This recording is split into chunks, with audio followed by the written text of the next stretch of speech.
Hi, I'm Dana from Positive School Solutions. Today, we're going to be talking about 10 tips for starting your school year off with success. Whether you are starting school with distance learning, social distance in person, or in person with no restrictions, there are some basic tenets that will ensure that this year all your students thrive. You might have seen or heard the phrase, students must Maslow before they can bloom. We're going to use the work from the first educational psychologist, Abraham Maslow, to discuss these must-dos to creating a successful school year regardless of the format you're teaching in. Maslow's hierarchy of needs explains what drives behavior in humans, stating that the base of the pyramid must be in place before another level can be added to it. Although you do not complete one level and then move on, they overlap and need continued attention. Without the lower level, it is much more difficult to move to the next. This is comparable to building a house. You need a solid foundation before you can put walls on, which have to exist before a ceiling or roof can be added to the structure. Once you have the foundation, walls, and ceiling up, the house is not complete and doesn't mean you are done with the foundation. You go back and add the flooring, paint the walls, finish the ceiling, etc. So is true for moving up the hierarchy of needs that Maslow shares. This is the same with helping our students thrive as they transition back to school. We know that the last semester of the school year was disrupted for students and created a lot of uncertainty. The reason for this, as explained by Maslow's hierarchy of needs, is that their foundation, their sense of safety, was disrupted. Most of us can relate to this. If you have been driving for many years and then get in a car accident, the next time you get in your car, your sense of safety is not where it was. You might find reasons not to drive. You might be overly cautious as you drive. You might insist that the things you were fine with before, such as music, talking, or other distractions, can no longer be present. We change our behavior because of that basic need of safety was changed. So is true for our students. They had a sense of what school meant to them, and perhaps left on a Friday in March, secured in their thinking, and then did not return to school for the rest of the year.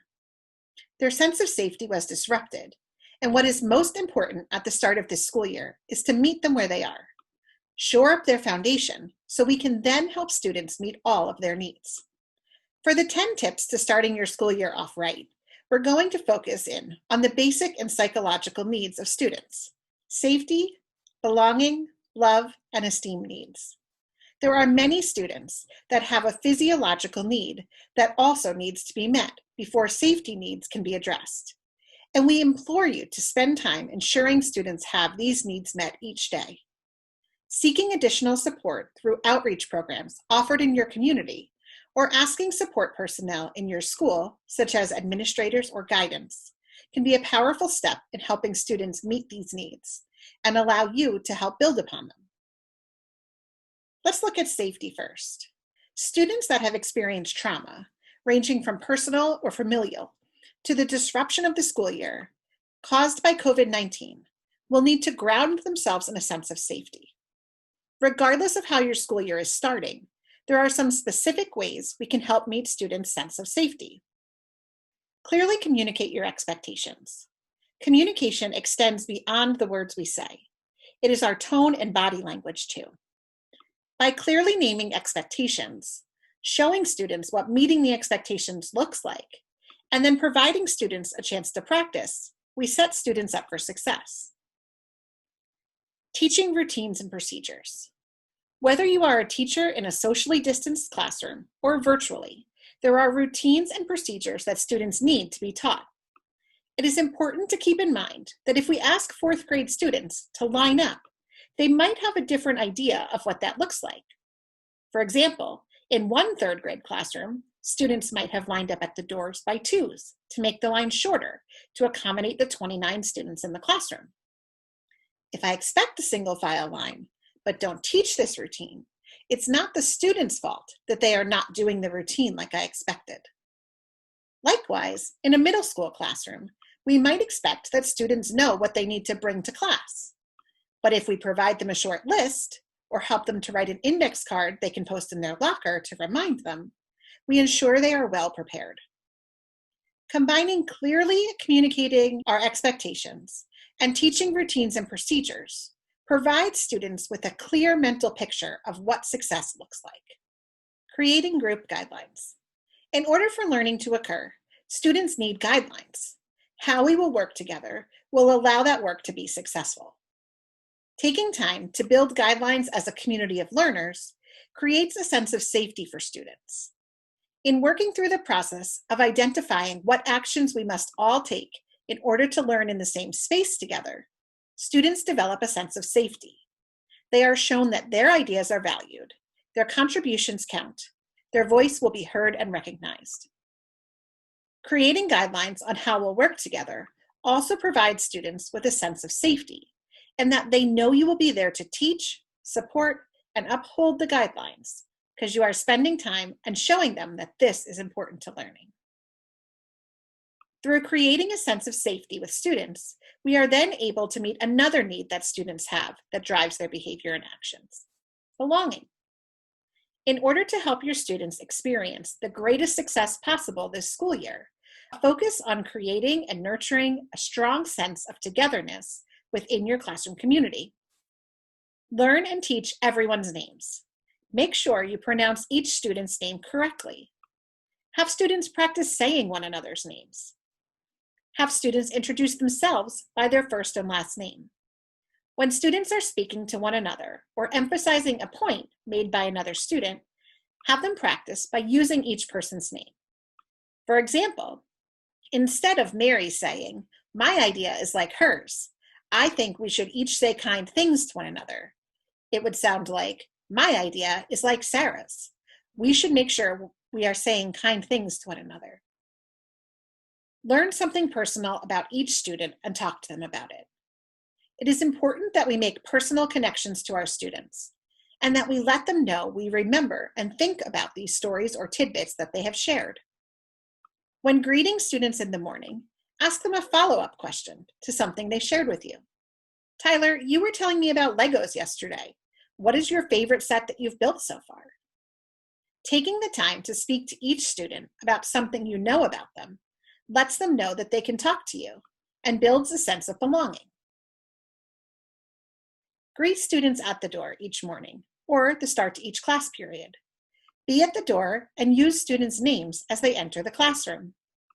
This act may sound simple, yet is proven to make a significant positive impact on the students' engagement and focus in the classroom. This can also be replicated by greeting students online when they enter your classroom for the day. Taking a second to check in with them, even digitally, will make a huge impact on their learning throughout the school day. Now let's think about esteem. All students have a psychological need of esteem, knowing that they contribute good to the community and are able to make valuable contributions. Early on in the year, it is important to make sure that we teach students to feel proud of their accomplishments and to point out the positive growth we are seeing. Through focusing on the positives, we provide students a strong foundation in which they can continue to grow. Identify the talents and contributions each member of your class makes. When building a sense of belonging and learning personal information about each student, we also want to make sure we help build a sense of esteem by providing an opportunity for each student to share their talents and contributions with others. This creates a sense of significance. I am known for blank. Others count on me to do X. We need to remember to balance this. There are some students who are shy and don't want to push them too far beyond their level of comfort, as that will disrupt their sense of safety in the learning environment. But we do want to gently encourage everyone to share a talent so that they see one another as individuals they can learn from. A student may come to be known as the helpful friend who shows up and is ready to clean spills or pick up an area. That does not mean that's their only contribution, but it is one in which we can make sure that students acknowledge through appreciation and support. Focusing on reinforcing the positives you are seeing with students on a daily basis. Pointing out what students are doing right will allow them to build their esteem by hearing their accomplishments and setting the tone for the classroom of learning. We will all continue to grow throughout the year, and we'll celebrate our accomplishments as we do. For more information on the power of positive language, check out our online teacher course, where you'll learn the characteristics of how to speak to students. Have students set small, accomplishable goals at the beginning of the year. Each student will set their own goal, whether it is academic or social emotional. Help frame the goals for students by having some examples. If you have not done goal setting with students before and you don't have any examples, think about what students have successfully accomplished in your classroom before. A first grader inviting 3 individuals in the classroom to play at recess. A 7th grader arriving at class on time. The 10th tip is that we must remember that focusing on any one of the previous 9 will help to build a positive community and address students' needs. However, the true power behind these tips is using them all in conjunction. Returning to the building of a house analogy, if we focus solely on creating the best foundation, including the flooring that we can, but never put up walls or a ceiling, we will need to continuously repair our foundation every time there is a storm. However, if we create a good foundation, then focus on framing out the walls and ceiling, and work on each of these, when a storm hits, our solid foundation provides strength to the walls and ceiling, which also protects the foundation. In other words, all the elements together are stronger. When we focus on all the stages of Maslow's hierarchy, our students experience greater success and are able to increase resiliency, perseverance, social emotional competencies, and communication.